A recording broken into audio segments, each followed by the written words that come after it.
Football Club. And I would like to hand over to Charmine and to Cedelf. Thank you very much for joining, and it's all yours now. Well, hi everyone. Eric, it's a pleasure to be here in this webinar with all of you guys who all look dapper, by the way, with your suits. So I understand that Mr. Araneta will have a meeting right after with FIFA. So the first portion will focus on him. And Cedelf, good to see you. Although my name says Cedelf, also I'm not Cedelf, I'm Charmaine. So good afternoon. Hi, Charmaine. Good afternoon, everyone. Good afternoon, Mr. Araneta. Good afternoon, Mr. Eric Gottschalk of United City Football Club. I'm so glad to be here. And of course, I would like to welcome all the attendees of the webinar. I'm very sure they're looking forward to all the information they can get about the Philippines Football League, and of course the new United City Football Club, which has created a lot of buzz over the past week. I haven't it's been a while since I've seen a club getting that attention in just a span of a week. So we're looking forward to this, and of course Mr. Araneta will be ready with all the answers to some of the questions that have been on the minds of several stakeholders of the sport, and of course the fans of Philippine football. Maybe Charmaine, you can get the ball rolling with Mr. Araneta. Okay. Mr. Araneta, I want to ask you, well, football will restart very soon. It begins with the practice and all. We've had the lockdown for quite a bit. What can fans expect once it restarts, or what can the players expect also once the practice begins? Good afternoon to everyone. Good afternoon, good morning, wherever you are.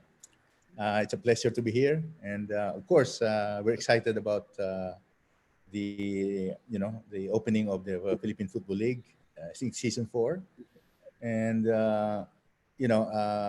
but because of this pandemic, we had to postpone it. And just I think the other day, there was a joint administrative order that was signed already to allow the football teams to start practicing.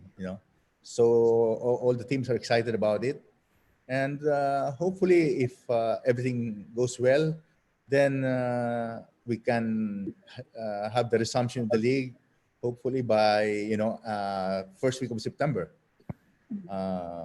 and we can expect more. It's going to be in a live stream, and some matches will be televised. And we are happy that Qatar Airways is our major sponsor, title sponsor, who came in who got on board for this for the PFL. So with the City United Football Club coming in, of course, we're also glad that I know Eric for a long time, and he can inject a lot of things to the league as well. Given his experience, and hopefully all the clubs are excited. And to start the league soon, and the players are also ready to play, because it's been quite a while that they haven't played they haven't played in the football field. So, but the venue will be only in Carmona for the meantime. But we have fixed Carmona, our football center, and we have put up the lights that they will that can give us night games. So it's going to be an exciting season for the PFL. I hope so. Thank you so much, Sir Nonong. That sounds good. Sir, what does it speak about the league with a new investor coming in for a club, especially at this very difficult time, at the time of a pandemic? Of course, the Ceres Negros will no longer be there, but someone else comes in. MMC Sports is managing the investors for this new club. What does it speak about? What does it tell us about the league and Philippine football? Well, it gives us hope. It gives us a morale boosting. It's a morale booster for the league, because when we had when Ceres advised us that there might be a chance that they will not participate anymore, so it was really a big letdown. But fortunately, Eric's group came in and talked to the Ceres people, and it went well, I think, and we would like to thank Ceres Football Club that they have been here in the Philippine football scene for the last so many years. They have represented well the country in the club championships in Asia. And I'd like to thank the management under Leo Ray Ranzon, and hopefully they can go get over this pandemic. And so, as I said, it's a morale boosting for the league with the investor coming in like Eric. So this gives us, I said, hope and stability probably for the league. And I think there are some teams also that are interested to come in, and they have already applied as far as for the license to participate. And this gives us a good start for this year in spite of the pandemic. Sir, is it okay for you to mention or reveal some of those coming in? Well, there's a club that has played before that wants to participate again. There's a new club also that has applied already. I don't want to mention it, but they have already applied for a license. Okay, thank you so much, sir. I want to go to Mr. Gottschalk. Eric, there's it's been a very very interesting past few weeks for you, especially with getting this deal with the acquisition of Ceres, getting this over the line. Can you talk about a bit of history, how you and your investors have been involved with Philippine football, and how this deal happened with Ceres Negros? Well, once again, thank you for the president to be here and we're having the chance to talk about it. Well, 6 weeks ago, I don't think I had ever a chance, or I was thinking of coming to the Philippines and looking at trying to set up and managing a football club through the season. So it's been really something that fell in our laps, and we're going to make the best of it. How did this come about? Well, we received a call that Ceres is looking to try to close the football company, and that that the players have been informed that the contract's going to be expiring. And it was just really an introduction to see, is there a chance? What can we do to help? Because obviously Ceres has this great history, has been representing the country, has been the shining team over the last few years in the league, and so on and so on. And it would have really been a big it would have been very bad for the football community in general if such a team would drop out and we could not sustain them. As you know, I mean, we've been involved with football in the Philippines for the last almost 10 years. It started with organizing camps and international friendly matches in the Middle East, and we had other engagements within the football federations. We hosted a big football conference a few years back in Manila, and we've been on and off trying to set up a larger football project where we're trying to be part of the development of the Football League. And it could have been anything from owning a club or creating a new club or just helping to manage a club. So when the opportunity with Ceres came about, it's really just an accelerator of a project that has been planned for more than 2 years. And as you remember, last year, exactly a year ago, we had a meeting with football representatives and some of the club owners to just taking a look at what can we do to make football more sustainable, how we can help the clubs, and what needs to be done that we can support everybody to grow the game. So I'm not new to the scene, and the people around us are not new to the scene. We have a group of 5 people that are privately supporting the venture of the club right now. And I can go ahead and name 2 of them. One of them is probably very well known already in the Philippines. His name is Michael Hosking. He lives in Thailand. His daughter plays for the Malditas. And he's the founder of Midas Promotions. And that's currently Asia's largest independent music and entertainment company.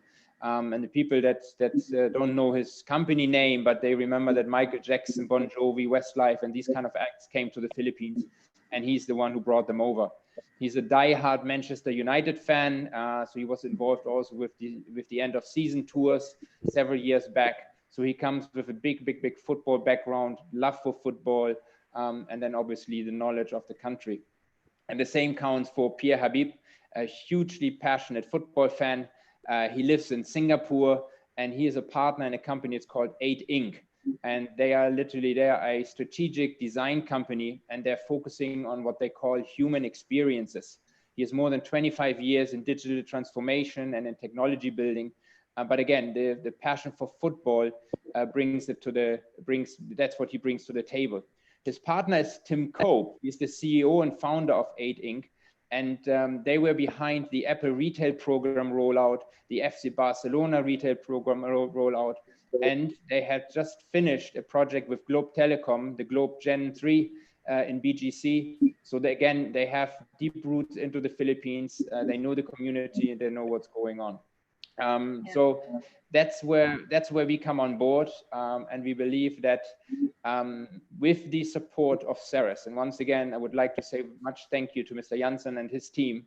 Without their support, we would have not been in the situation and in the position we are right now, because they agreed to transfer the ownership of the club and therefore the license to us, because otherwise, as Mr. President can probably confirm, we would have had to apply for a new license as a new club, and we would have not been able to participate this year in the league and hopefully in the AFC Cup. And it would have also meant that the players that were under contract and the staff that was contracted would have not been able to probably play football over the next few months if the club would have not continued. So once again, thank you very much, Mr. Janssen and his team, because they were really instrumental of making this move possible in such a short period of time. It's such a bold move. Sorry, Charmine. It's such a bold move to, take over a club during a pandemic. How did you manage to, convince all these investors? I mean, was it really a collective decision, or was this decision made a long time ago? The decision within our group, I mean, like I said, the group of 5 people, there's an ex-football pro part of it as well as a lawyer, a sports rights lawyer, which we will announce over the next few days. But this group has been together for the last 2 years, working on a project within Philippine football. And so it was a joint decision for us to just take this opportunity on. But we took it on because a lot of things fell in place very quickly. Like I said, Ceres was ready to transfer the license and not close it. And then it went back to the players. The players were hugely excited to participate, and they were ready to drop their salaries for the season just for the next 3 months. And so everybody came on board. So it became a manageable risk and opportunity. But before we said yes, the vision is for long term. Again, we are not here to play football for the next 3 months and then see what's happening. The end goal is really a 5 or 10 year plan of doing something with football and with a football club. And because we agreed that we are ready now to roll out our long-term plan, it was an easy decision with the help of Ceres and the players to say, all right, let's jump on it right away and let's get involved already this season. Okay. Yeah, Eric, it seems like it's a solid team, and congrats on the decision and in terms of moving forward. As Cedelf said earlier, it's been the club has been in the news of late, especially the past 24 hours. In fact, it was in the news in Malaysia just earlier in Football Tribe and mentioning Schrock's signing with the club. Now, what do you sense is the role that the club will play, not only locally but regionally, in terms of being a football club? What is the role that it will play? Well, first of all, I think it's not all about one club or one player or part of players. So it's really, we're going to be part of at least 6 teams that are participating this year.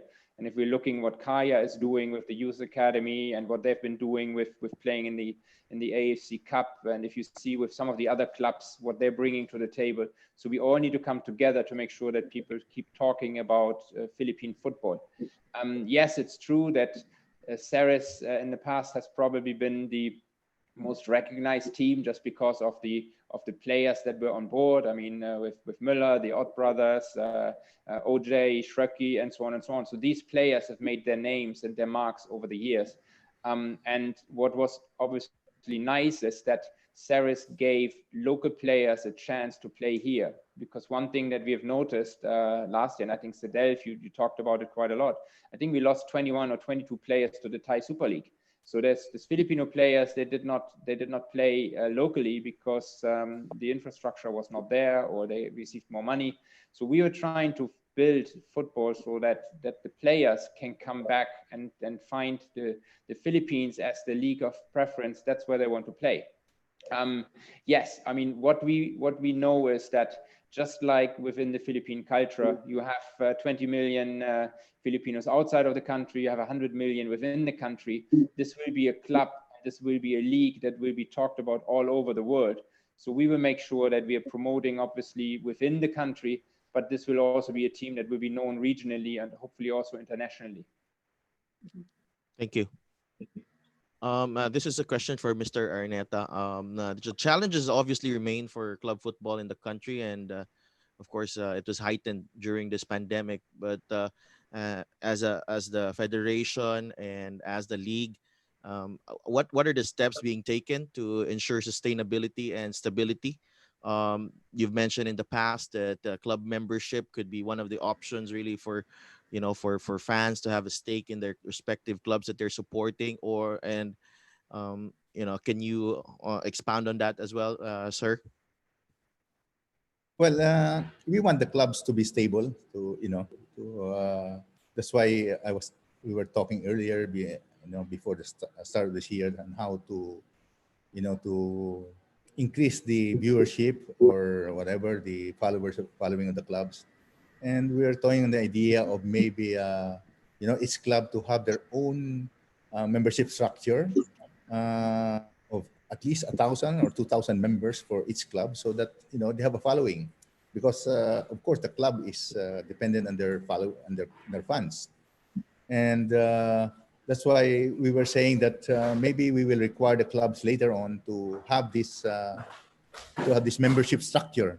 And for the PFL itself, as I said before, and I've discussed it with some of the club owners, that the PFF is willing to open up the structure, open up in terms of restructuring the organization, to bring in club owners to the decision making, as long as the club owners will decide not only for the interest of their club, but for the interest of their league. So I mean to say, they should be on board as directors of a new structure or a new organization, so that we will see to it that all the stakeholders are properly heard. And as I said, the PFF is not to control the league. It is what we want is stability of the league. So that's what's important to the PFF, is stability of the league. So I think it's as I said before, that the league should get in more people, like the owners, like investors, to be on board as decision makers, and how to really make the league stable and make it like any other league in Asia.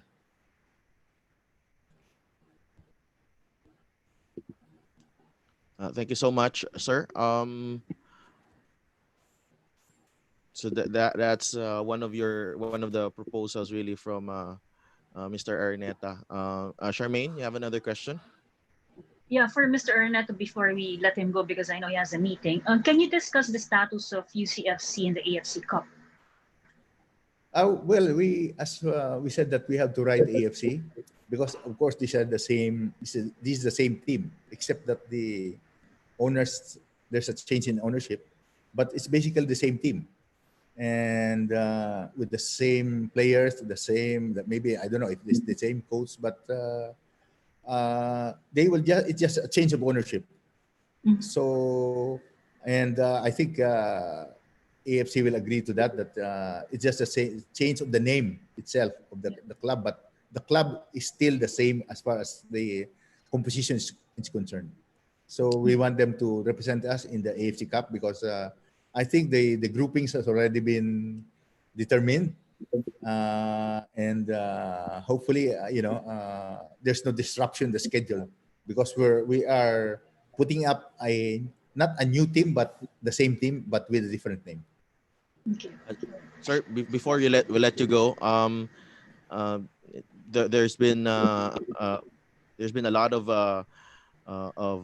also a lot of news about another club in the Philippines, Global FC. It has been mentioned in the past weeks about the controversy surrounding the club, the unpaid wages.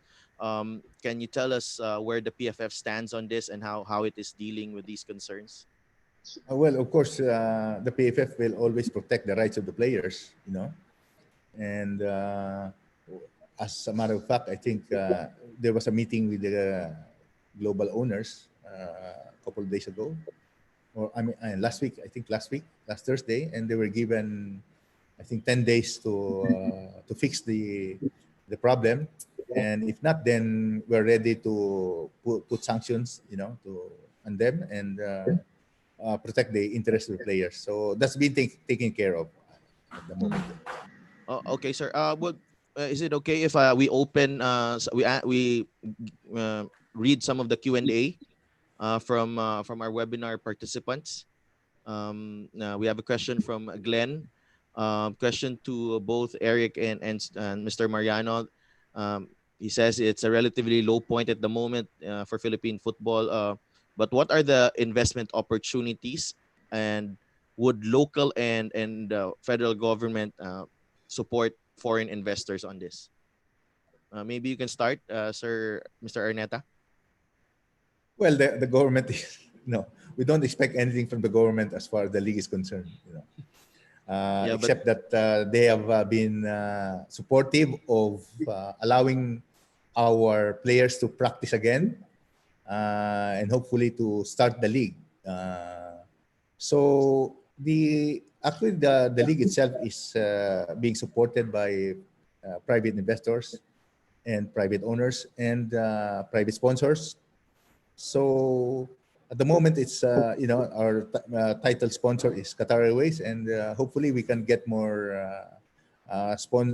more companies to go on board with this league, especially with the entry of Eric. I think he can also attract with the foreign-based foreign-based owners coming into the league. It's a stabilizing factor. So hopefully other sponsors can come in and really make the league bigger.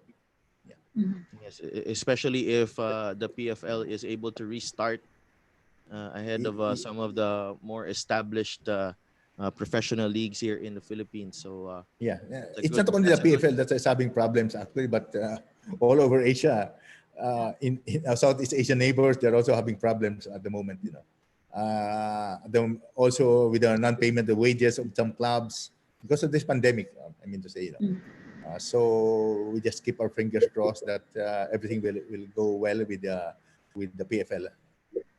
Yeah. Sir, a follow-up question from Business World. How has the pandemic affected the requirements asked from the teams in relation to ensuring their sustainability? Well, actually, FIFA had a circular regarding about this pandemic, the effect on the clubs, and FIFA has allowed that the clubs can renegotiate with the players as far as the salaries are concerned.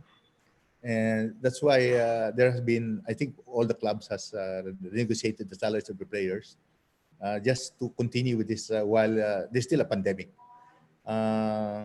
We cannot discount that, there are clubs that are really feeling the effect of the pandemic, especially, of course, Ceres was one of them because of the transportation, the situation in the Philippines. And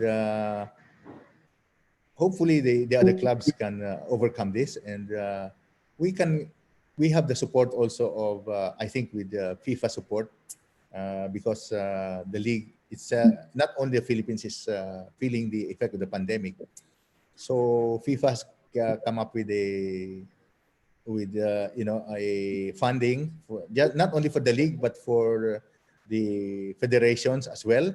And as a matter of fact, I just received last night. I haven't read it yet. The guidelines on how to avail of this funding that FIFA is giving to its member association. So that will also help the league. As a matter of fact, just to tell you, the PFF has shouldered the initial tests of the players, the swab test of the players for all that. The players of the clubs, for the clubs. So we are helping the clubs as well in that regard, just to to ease the effect of the pandemic on them. Okay, next. Okay. I think we can let Mr. Araneta go because he has a 3 p.m. with the FIFA president. So Yeah. it's a very important meeting. I'm not sure if we can match that. So thank you so much, Mr. Mariano Thank you Araneta. again. Thank you again, and Eric, thank you, and good luck, and welcome to the PFL. And hopefully we can start the league soon. And to all the listeners and the stakeholders in football, please be there for football, and let's help the PFL, gain popularity again and make it stable. Thank you. Thank you very much, Mr. Araneta. Yeah. Thank you so much. Thank you for all your support and help. Thank you very much. Okay. All right. So I'm in the hot seat now, I guess. Yeah, so you're in the hot seat now, Eric. Now. I'm sorry, but I really have to put you on the hot seat, Eric, because No problem. No problem. In Dubai, it's 45 degrees already, and I'm still wearing my jacket, so I'm used to it. You know, there's been a lot of comments about the club name. So you have to tell us why it is called United City Football Club. Well, it's first of all, I really enjoy the comments because people are getting very creative. I've seen some very creative artwork everywhere, and again, it gets people talking. But again, let's go back 2 weeks ago. 2 weeks ago, we didn't even know what's going to happen with the club, and again, we are making a bold move for the long term and for next year. Basically, the preparations are all of what's going to happen next season. The agreement with Ceres was that we're not going to use any of their identifications, that we're not making any references to the old club. So we cannot use anything that has been associated with Ceres in the past. But at the same time, we want to honor the legacy, and we are not going to forget the heritage and where the club comes from. So when we are unveiling later on the winner of the logo, you will also see that the winner has used a lot of the heritage that the club brings, but we're bringing it forward because it's a new club now. It's not a new club, but it's a new name. We're changing the name, and we had to come up with something that gives us the flexibility going forward to make the final changes. We have not decided yet of where we're going to go in terms of a location. We might stay in Bacolod. We might move somewhere else. A lot will depend on also how the format of the PFL continue. Because as you know, at the moment, everything is centralized in Manila. Teams, due to budget reasons mainly, are not traveling outside. So Kaya and Ceres over the last 2 seasons have basically played all of their matches in Metro Manila. So we are not sure yet of where the new club or the club will be based and will find its home. And therefore, we come up with a generic name. We want to, first of all, unite the fans, and we're going to be based in a city. So even though the fans don't like the name, and maybe at the moment it doesn't make much sense, we all agreed after a bit of research, let's put a generic name out there. We will get used to it. And once we add the final location to it, it all will come in place and it all will make sense. So please bear with us. At the same time, like I said, I enjoyed the engagement. There was a question coming in earlier, if the league is really going to be patronized. people are absolutely excited about getting football started, and they're also very excited of what we're going to be doing with the club. Just to give you a very small statistic, yesterday with the announcement of Reethi coming back and staying with the club and competing in the Philippines rather than competing overseas, we had more than 25,000 people on our Facebook page, which only launched about 5 days ago. So there is love for football, there's huge interest in football, and we all will get used to a transitional name for right now, but trust us, it all will make sense in a couple of weeks. Okay. Eric, just a question, given the background of the various founders, investors you've mentioned, including yourself, there's a lot of international connection. Do you plan to have tie-ups with international clubs in terms of training or developing a football academy or youth camps or whatever in the future? Well, first of all, let's call everybody founders, because investors gives it a very, it has a little bit of a side taste. It means like people just throwing money at something, and then it's not, there's no affiliation with what we're trying to do. So the three of us, Michael, Pierre, and myself, we are the co-founders of the club, and we're going to have a board of directors that is going to manage the football company from a corporate perspective. And yes, I mean, we have been looking at what needs to be done in the Philippines going forward to sustain football and to grow football. Yes, we're all bringing our international experience to the table, while we all have an affiliation with the Philippines. We are exploring at the moment all kind of avenues in terms of making sure that we're building a club that's truly special. But in the long run, it's going to be sustainable. Okay. It's good to hear. Eric, also just I don't mean to digress, but I have to also get this question out of the way, because I think it's also good for clarification purposes. Your company was actually on the kit of the club global before. What was MMC's involvement in that, or is MMC still involved with the club? Good. Yes, I think I made a statement already 2 days ago just to clarify this. And again, it's we need to be open and transparent of what the involvement is. As I said, we've been involved in Philippine football for almost 10 years now, and for the last 2 years, we've been trying to get involved directly with either a club or on the league level.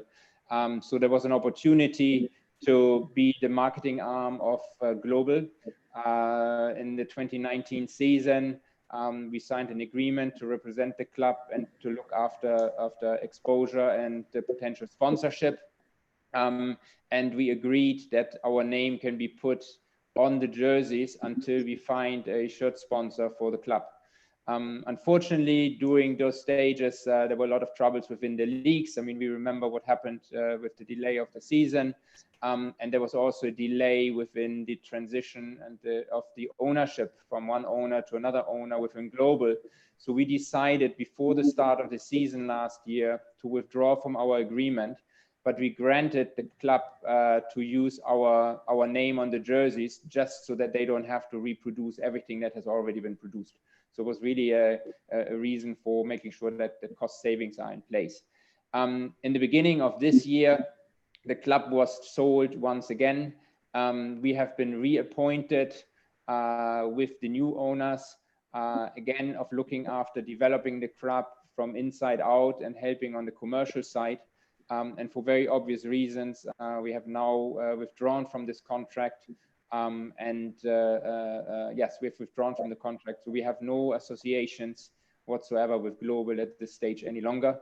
And obviously now, since we made the commitment of taking on the United City Football Club, there will be no further involvement because we cannot be involved with two different clubs. Obviously, there's a conflict of interest, especially on my side. Yeah. So I hope that clarifies things. We've never owned a club. We've never been an investor. We had really just a commercial arrangements to support on the marketing side with Global FC. It had a long-standing tradition. It's a club that still has the largest followership within within the Philippines. So at that time, it was a good association. But right now, we're just focusing on what we're doing with the new club and with our own club. Okay. Okay. So let's probably run through some of the questions. There's a question from Paulo Del Rosario. Eric, can you get more confirmation on who has officially signed apart from Schrock? Okay, Stefan Schröck is on play. He has signed. He's obviously the captain. He has made his name on. The second player is then we also have and the other 9 players are okay. We will make an announcement tomorrow. Okay. Giving all the players the credit they deserve for making a commitment to the club. So I would not like to go ahead now here on air. So we have still 16 players from the original squad that has made the commitment. And similar, like we made the announcement yesterday with Reethi, we will make an announcement with the other players. We're also maintaining all the staff that wants to return. Unfortunately, one of the staff members has some medical issues and somebody else took another profession. So we're losing 1 or 2 of them, but the core of the staff will be retained. We're looking forward working with them. Obviously, Ace has been absolutely a superstar of supporting me with the players and with all the other, with the whole transition. So big thank you to him. And he's been obviously well supported through his network. On the coaching side, again, the local coaches will remain, and we are in talks with Coach Risto to see that we can bring him back. At the moment, we are facing more of logistical issues than actually contractual issues, because as you know, that it's still not allowed for foreigners to enter the Philippines unless they're on a work visa. And for us to apply for his work visa, obviously immigration needs to open up and so on. So we hope we will have over the next few days more clarity on that point. And then like I said, we are in touch with Coach Risto, and the intent is of trying to bring him back. Okay. Eric, one other question in terms of sports tech. How much relevance will you put into sports technology, data analysis, smart scouting, training hub from both a sporting and financial perspective? It's absolutely key. So all of our focus at the moment is of trying to put a framework together. This big buzzword of digital transformation is all over the place, and we're trying to make sure that we are set up to properly collect data and analyze data and use it for communication purposes. In the past, I mean, we've seen that, you know, if we're adding up all the Facebook followers of all the clubs, we're ending up probably at around 200,000. But nobody has at the moment the tools to actually connect with these people, because we don't have email addresses, we don't have mobile numbers, we don't have any direct interaction. While followers are nice, but as a club, the assets are the fans, and we need to be able to communicate with the fans. Again, we will launch a fan club initiative in the next few days, again, to give fans a belonging. We want to make sure that the fans are integrated in everything that we're doing within the club. Their opinion counts. As you've seen, we had a couple of polls out there. I've already launched polls before we even announced the takeover of Ceres. So the fans will be very important. And again, technology is going to be key. We're bringing on board actually a Spanish-based company that is dealing on social media, of how to commercialize social media and how to use data properly for football clubs. So we're going to bring, again, through our networks, partners on board that will help us to set up a good club. It's very key, because what do we have right now? There are hardly any assets. We have the players. We have now our crest and our logo. We own a website, and that's it. What else do we have? We don't have a stadium, where there's no sponsorship, there's no TV deals, we don't have very many assets. So what we need to do is we need to create awareness, and we need to create assets, and assets will be built through technology. Also, if we want to win, if we want to be competitive when it comes down to generating sponsorship or advertising, or just engagement and awareness, we need to be able to use, we need to be able to communicate with people And this has to be done through technology. I know that our partners here right now, One Play Sports out of Singapore, who are live transmitting this webinar, they're going to be extremely helpful to Philippine footballs, hopefully going forward. But all of the fan engagements and the fan interaction requires technology, and we're going to make sure that our club will have the right tools to the right tool at hand and the right tools to use. Okay, thanks, Eric. Just one other question, Cedelf. There's somebody texted me here and he asked, are there initial sponsors for the club? Have you secured any sponsors just yet? Well, you can see that I have gray hair and we have done a lot of things, but there are people that are obviously having discussions for commercial partnerships. But at the moment, we don't have any sponsor on board as such. In the past, obviously, Ceres was its own sponsor through the bus company. That will not remain. So we're now looking, obviously, for partners to come on board on different levels and with different rights and benefits going forward in the next few weeks. Okay, thanks, Eric. Eric, it seems that historically speaking, it seems that it's very very challenging to own and manage a football club here in the Philippines, and I think that is an understatement. But how confident are you that this will work for you guys with the United City FC? If we are not confident, if we are not bullish about it, we would not get involved. And if I'm the naive boy, but there's 4 more around me that have the same vision, so we are very confident that there is a future in football in the Philippines. If you look at it from an economical point of view, Philippines is going to be one of the fastest growing economies in Asia, even globally. We believe that the Philippines will come out of this COVID crisis as one of the quickest countries for different reasons. And it's a football loving country already. You go back 100 years, football was the dominant sport. Something happened along the way and basketball took over, but football is somehow in the DNA. And if we go in the provinces, if we look at what the kids are playing, it's either basketball or football, and most of them play both. I mean, so that if you do both, I mean, you're a big fan of basketball and the football side. So this is what we have. We just need to unlock it, and we just need to make it more public. Having football part of the physical education programs obviously makes it more accessible. So it's not only a private sport anymore, it has become a public sport, a sport for everybody. And that's where really the opportunity is. Again, we're going to use football as a tool. If we would focus just on football club and trying to make sure that it's sustainable and that we make money off it and to pay the players and so on, it will probably not happen. There needs to be way more things that need to fall in place in order to be successful with club ownership in football, and not only in the Philippines but everywhere around the world. And the number one thing is we're trying to convert the teams into clubs. At the moment, we're calling ourselves clubs, but let's be honest, we have usually single ownership that has on a Saturday 11 people playing football on the pitch, and that's the team. That's not a club. A club means we have a house. That means you own or you rent a stadium. You have a youth academy. You have a fan membership program. You do merchandising. You have ticketing. You have food and beverage. You have entertainment, and so on and so on and so on. So all of this together makes a club. The second thing is a club should be ideally independent from an individual. So if Eric tomorrow decides not to be involved anymore with the football club needs to continue.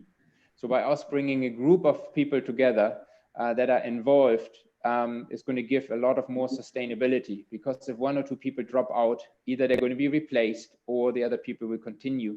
But the club will not fold just because an individual decides not to continue in football anymore. So very, very important. I mentioned quickly you need to create assets. A long-term vision obviously is to own or have access to your home ground and the stadium.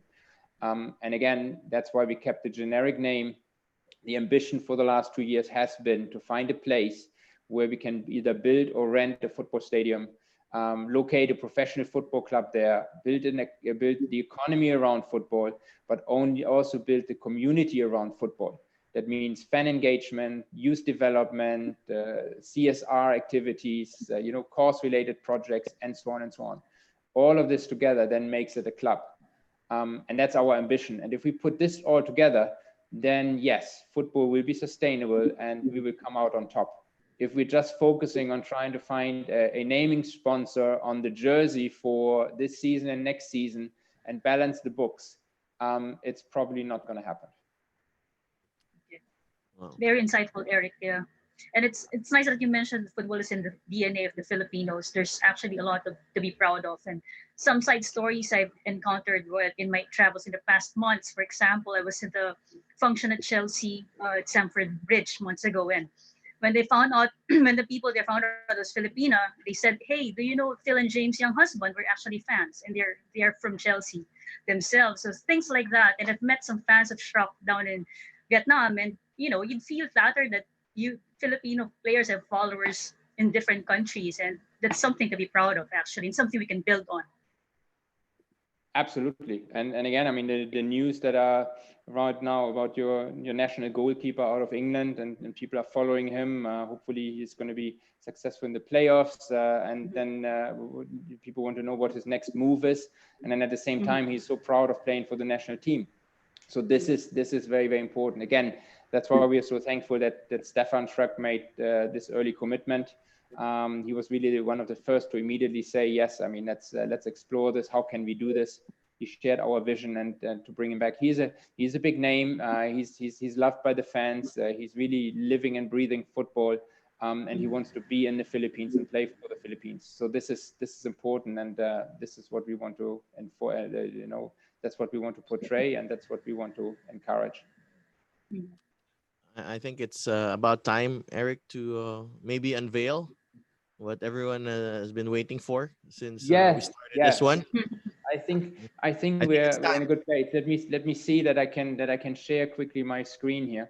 So as you know, we made a name change, and it was very controversial. And then you saw a placeholder logo that was adapted from earlier versions, and people went all excited about it. It was great. But the idea, as you've seen, was from the start that we're going to launch a competition of creating a new crest. The crest is extremely important. It is what people play for. It's what people identify themselves for. It's for the fans. It's for the players. And I think we are one of the few, if not maybe the only club that has ever launched a crest competition where the shortlist was done by the players and voted 100% by the fans. So while I had my own opinions on some of the designs, and I had my favorite here and there, it's a competition that was done and voted for by the fans. We had over 300 entries on design options. We had 95 submissions from the Philippines, and it was great to see that almost half of it, I mean 40%, came from female artists. So it was fantastic to see of the engagement that we had. We then closed the polls, and we had almost 1,000 votes, mainly from the Philippines. And we have a favorite design and an artist who won the 10,000 pesos prize money. He obviously, or she will obviously get her customized jersey with the name and her favorite number on it. And then at the same time, we are also awarding 10 fans who have voted for the winning design. And they will obviously also get their customized jersey, and we make sure that we promote them on our social media platforms. So let me see that I can do a quick screen share here, where we are with this one. So just see. So this is the new design. And let me see, I want to see if I can go to the first page. So as you can see, it says the United City Football Club, established 2020, on the top. Let me just see where here we go. So the winner was Gerard. He is a local designer. He is the creative director from Grid Sports, and he sent us his version of what the logo is all about. And as you can see, in the crest description, he says it's a circular crest, not too different from the original identity, to acknowledge the roots of the club. The 2 stars pay tribute to the origins of the heritage, because Ceres and La Salle and Ceres Negros were the previous 2 associations. The center is it's geometric pattern football to resemble that football is at the center of the club's existence, while the symmetry of the ball stands for unity and stability. And finally, it's the solid outer circle that symbolizes the solid fan base, being the club's foundation that holds everything together. Again, everything what we're trying to do is about the fans and the fans coming together. And I hope that the fans as well as the players are going to be proud of wearing this crest. Just going to give you quickly the contest winners. These are the 5 gentlemen and ladies that have participated. They voted for this design. The design had almost 58% of all the votes, so it was a clear winner. It was not even really contested. And I would like to congratulate everybody on the participation. Thank you for the participation, and congratulations to the winners that voted for this logo. Wow. Any initial feedback from you? Congratulations to the winner. It looks really good. It looks really good. Yes. I And it like looks that. fresh.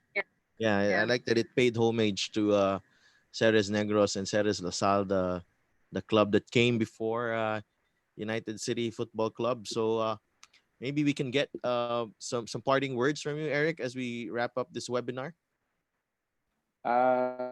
Parting words in regards to well, we're not parting yet, so of course. we're just getting started. Yeah, we're just getting started. No, yeah. I mean, again, we've been very busy making sure that we are signing the players, that we make everything official. We're looking forward that the team can go out for practice. We're busy of looking at designing the kit. Now we have a crest we can add to it, so we will unveil this one. And then obviously there's a lot of work to be done on the back end. We need to make sure that we get familiar with the safety regulations. The players and staff that has not been tested needs to go for testing.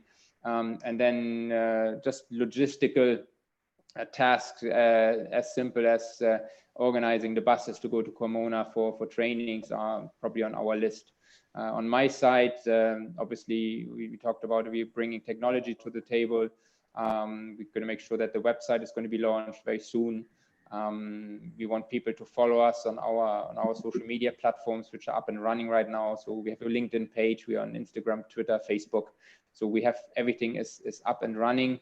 Obviously, with Charmine and your group, we have a great PR and media company behind it that will look after our corporate communication.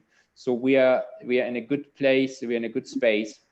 And then everybody's just keen and eager to get started with football. We want the season to start. We want to talk about football.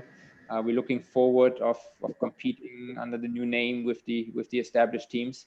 And we're looking forward to the rivalry with Kaya or Mendiola and so on and so on. So we really look forward to that. And the players do so as well. Oh, great. So thank you so much, Eric, for us here. We're very grateful, very honored to have moderated this webinar. I think some of the questions have been answered. It's been very very insightful and very productive. Of course, I wish you all the best in this new endeavor. I really hope that you get to be successful, especially with the sustainability and stability part of it, because it's been tough times recently, and of course my wish is also for the best of the Philippines Football League and Philippine football in general. So we're all in the same team here, and we'll be working together for the good of the sport. Okay. Thanks, guys. Thank you so much, and thank you so much, Cedelf. You've been a trooper over the years with all your support. The same with Charmaine. So that's why I also choose the two of you to moderate this webinar.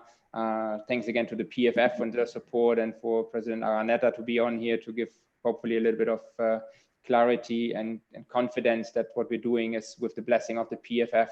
And then, like I said, let's get ready for the football season. and we're looking forward to the fans' feedback on the new logo. And I'm sure there's going to be a lot of interaction and communication going forward. Let's just forget about the name for right now. Let's focus on the other things. But you know, I don't mind. The name will grow on us, I'm sure. There's a lot to focus on. A lot of good things happening, Eric. No, yeah. Thank you for the great questions. Next week we are back at 2 o'clock on a different subject. But we will also unveil the winners of the trip to the Maldives, and we will announce the next webinar shortly. So thank you very much for everybody here. It's a different situation for me to be asked and not asking too many questions. So it's been great, and thank you so much for everybody who joined in here today. Okay. Cheers. Okay, great. Cheers. Thank you. Bye-bye. Bye. Bye. Bye.